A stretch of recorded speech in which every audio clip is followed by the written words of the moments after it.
1 Samuel 20.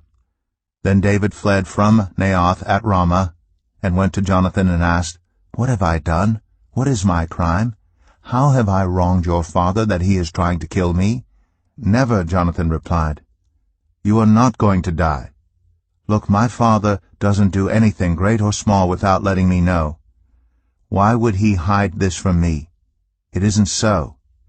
But David took an oath and said, "Your father knows very well that I have found favor in your eyes, and he has said to himself, 'Jonathan must not know this, or he will be grieved.' Yet as surely as the Lord lives, and as you live, there is only a step between me and death." Jonathan said to David, "Whatever you want me to do, I'll do for you." So David said, "Look, tomorrow is the new moon feast, and I'm supposed to dine with the king. But let me go and hide in the field until the evening of the day after tomorrow. If your father misses me at all, tell him, 'David earnestly asked my permission to hurry to Bethlehem, his hometown, because an annual sacrifice is being made there for his whole clan.' If he says, 'Very well,' then your servant is safe. But if he loses his temper, you can be sure that he is determined to harm me. As for you, show kindness to your servant, for you have brought him into a covenant with you before the Lord.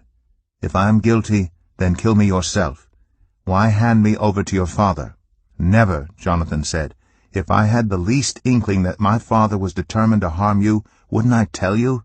David asked, "Who will tell me if your father answers you harshly?" "Come," Jonathan said, "let's go out into the field." So they went there together.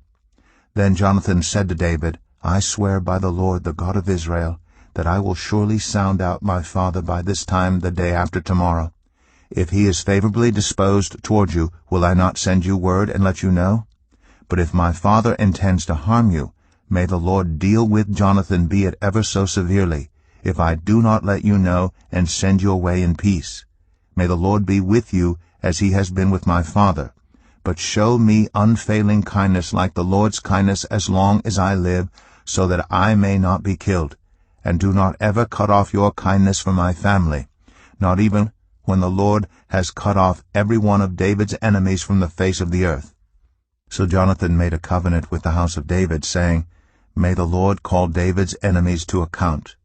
And Jonathan had David reaffirm his oath out of love for him, because he loved him as he loved himself.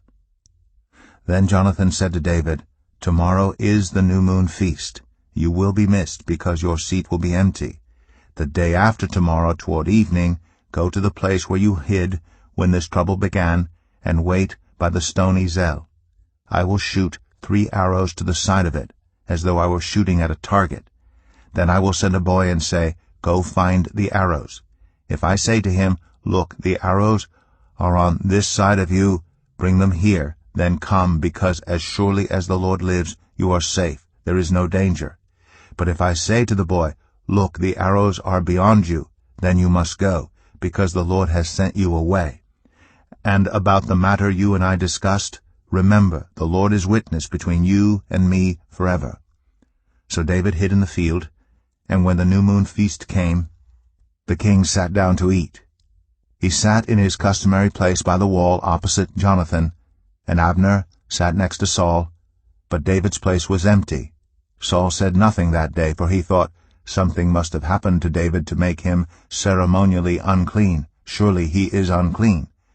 But the next day, the 2nd day of the month, David's place was empty again. Then Saul said to his son Jonathan, "Why hasn't the son of Jesse come to the meal either yesterday or today?" Jonathan answered, "David earnestly asked me for permission to go to Bethlehem. He said, 'Let me go, because our family is observing a sacrifice in the town, and my brother has ordered me to be there.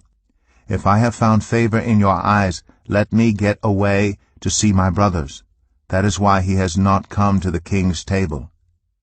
Saul's anger flared up at Jonathan, and he said to him, "You son of a perverse and rebellious woman! Don't I know that you have sided with the son of Jesse to your own shame, and to the shame of the mother who bore you? As long as the son of Jesse lives on this earth, neither you nor your kingdom will be established. Now send someone to bring him to me, for he must die." "Why should he be put to death? What has he done?" Jonathan asked his father. But Saul hurled his spear at him to kill him. Then Jonathan knew that his father intended to kill David. Jonathan got up from the table in fierce anger. On that second day of the feast he did not eat, because he was grieved at his father's shameful treatment of David. In the morning Jonathan went out to the field for his meeting with David. He had a small boy with him, and he said to the boy, "Run and find the arrows I shoot." As the boy ran, he shot an arrow beyond him. When the boy came to the place where Jonathan's arrow had fallen, Jonathan called out after him, "Isn't the arrow beyond you?" Then he shouted, "Hurry, go quickly, don't stop." The boy picked up the arrow and returned to his master. The boy knew nothing about all this, only Jonathan and David knew. Then Jonathan gave his weapons to the boy and said, "Go, carry them back to town." After the boy had gone, David got up from the south side of the stone and bowed down before Jonathan 3 times with his face to the ground. Then they kissed each other and wept together, but David wept the most. Jonathan said to David, "Go in peace, for we have sworn friendship with each other in the name of the Lord, saying, 'The Lord is witness between you and me, and between your descendants and my descendants forever.'" Then David left, and Jonathan went back to the town.